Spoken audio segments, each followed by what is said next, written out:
be buzzed and then have that shortness of breath. There's something about that. I don't know why to vapors it turns us on so much to be out of breath, but it's not cute. No such thing as a life that's better than yours. Love yours. No such thing as a life that's better than yours. No such thing, no such thing. Jumbo everyone, welcome and welcome back. And in today's video, I'm going to be talking about why I quit vaping. And this is my 6-month update. Who would have thought that I would be saying that I am 6 months vape free, and I definitely do not plan to ever go back to vaping just because of the things that I have seen. So I'm kind of just going to be talking about my journey, why I decided to quit vaping. So I'm going to be talking about my journey for the past 6 months, month 1 and then to now, and kind of how I dealt with the cravings, dealt with everything, and just where I'm at right now as someone who no longer vapes. All right, let's get started. What initially made me quit vaping in the first place and why I wanted to quit. I always kind of wanted to quit. I just never had the willpower, if I'm being honest. One of my past friends, she quit vaping for a period of time, and that like motivated me to quit because I'm also like, okay, if she can do it, then I can do it too. And I also, like, a goal of mine had been to quit vaping before my 21st birthday, right? Back in November, I started to see everything, of course, after what was going on with Palestine and all these other silent genocides were finally like coming out the works and being exposed, and people were being acknowledged on it. So that is when I found out that the vape that I was using, it was a part of that whole process within Congo and the mining issues, and I just didn't want to be a part of that. So the fact that vapes are made from the products that they are mining for, it just made me completely turned off to vaping in the first place, and I quit cold turkey.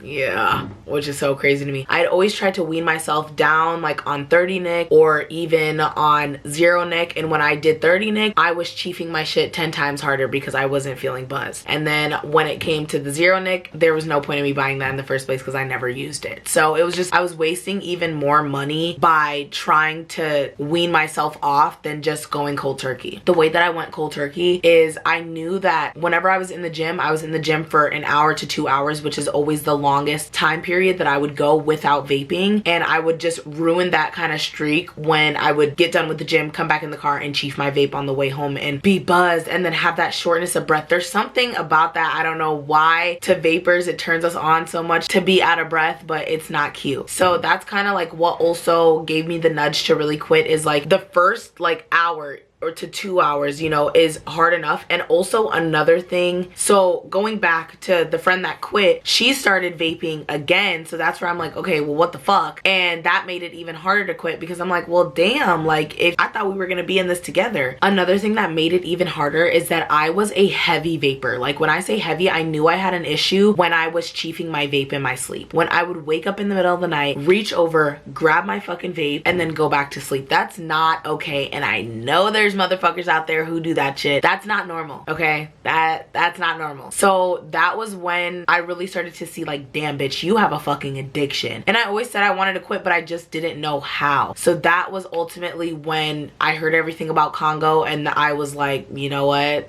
I'm not gonna be a part of that. And also, like I had said, the whole process was just really hard because especially like with going to the gym, you know, it's kind of like a battle. It's like, damn, I want to hit my vape, but also I have shortness of breath. The biggest thing for me throughout this journey is that, especially if I wanted to become a fitness influencer, you know, talk about fitness and all that stuff while I'm killing my body at the same time, like it just, I couldn't contradict myself. So that is also another big reason why I wanted to quit, just because I'm like, who do I want to be and who do I want to portray? And the person that I want to be a part of brands and, you know, all this other stuff, she doesn't vape, aka me. And so that's what I'm saying, like it was one of those like really hard decisions that I had to make, but I'm also like, you want to be this future version of yourself, you have to start doing the things that she's doing right now. It's not just gonna show up out of nowhere. Like I was kind of thinking about it earlier. I'm like, if I want to be who I want to be, I can't scroll on my phone right away because that time I'm using to scroll, I could have edited a video and posted it. And that's exactly what I did today. And my video's already at 2,000 likes and like 12K views in the first like 2 hours of me posting it, which is like, I hope I'm predicting, but I think it's gonna go viral, just saying.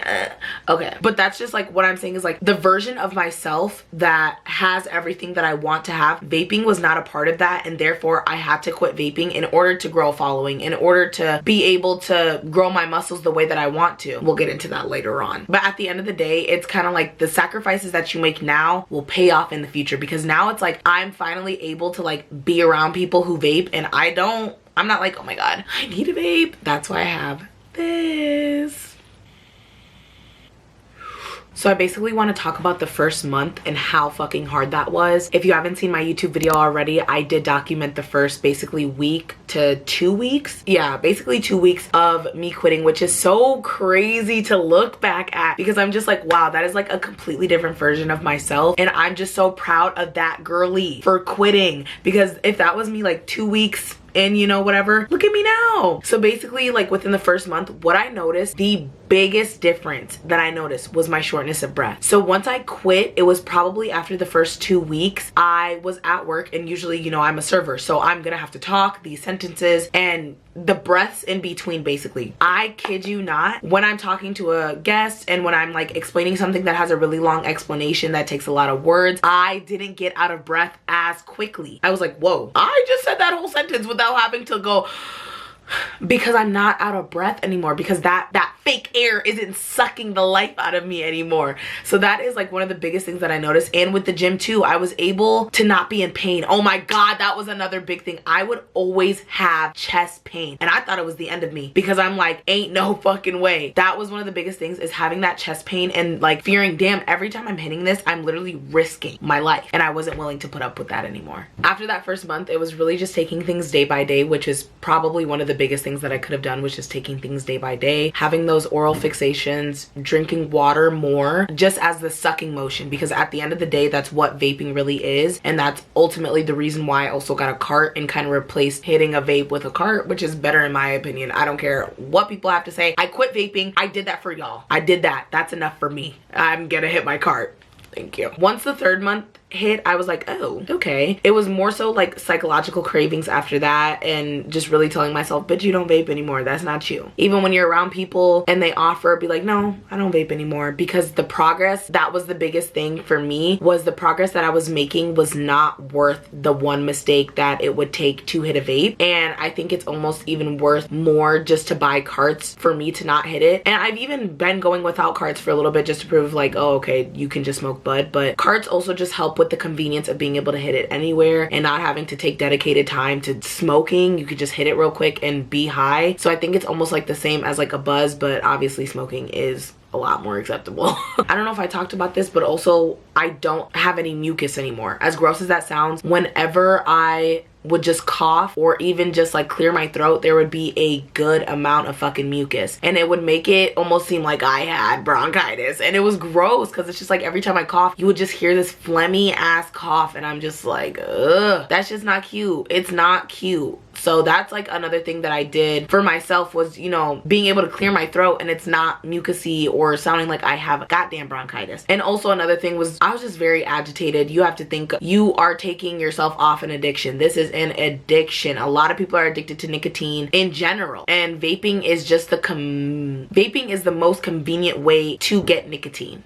Let's be honest. There's really no smell unless you get a fucking like loud ass fucking flavor. You can do it anywhere. You can get your buzz. You're good. Especially when I went to Bali, that was like the craziest thing that I saw, is y'all don't like fucking smoking, but y'all will do that nicotine like it ain't shit. There was a vape store on every fucking corner. I was like, so I quit vaping for this.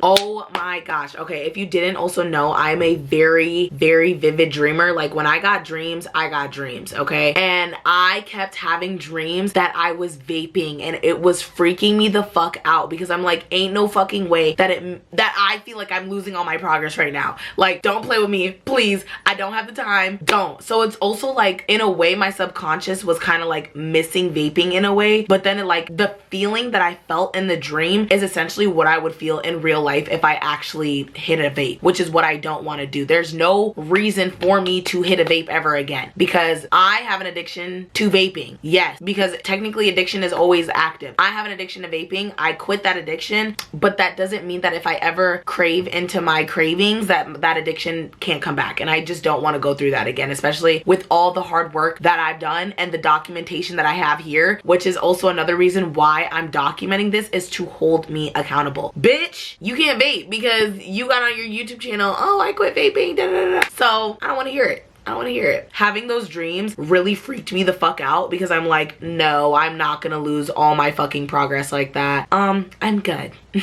I'm good. That's also another really big thing that I had to come to terms with, is being okay with being around people who vaped and what I was going to do in that situation. I think just the biggest thing is reminding myself, like, bitch, you can't vape, you can't vape, you can't vape, you can't vape. It's not worth it. Especially I think after the first month, once I proved to myself that, damn, I went a month without vaping, and that's the most that I've ever gone since I started my addiction. Yeah, I was like, there's no way I'm going back, because the person that I was when I was vaping was just very agitated if she didn't have her vape. Obviously, I still be getting agitated sometimes, but just in general, like, it just wasn't worth it. It just wasn't worth it. And I'm so glad that I quit, because I'm just like, it's not me. So 6 months. Also, here's to really prove. Boom, 190 days, bitch. Yeah, for Congo. I don't play.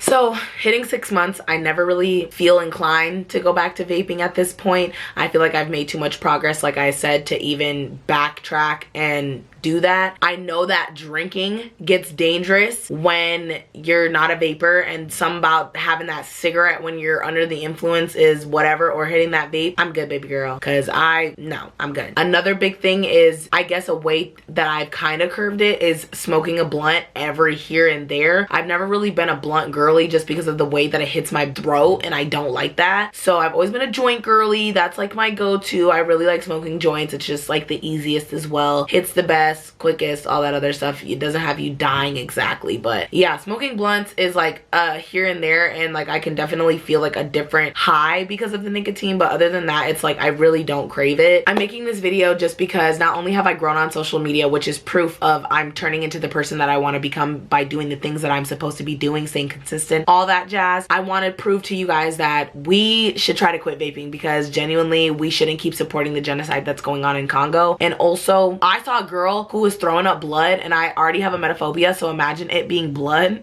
I'm fucking good. I'm glad that I saved my lungs now, because who knows what can come in the future when it comes to, have you been vaping? Then you're entitled to da-da-da compensation. I don't want to be a part of that demographic. So that is also another big reason why I quit vaping, because I kind of want to live another probably, well, how old am I? 20, 60, 70 years? I don't know. Maybe if the world isn't fucked up. I'm good. I'm just kidding.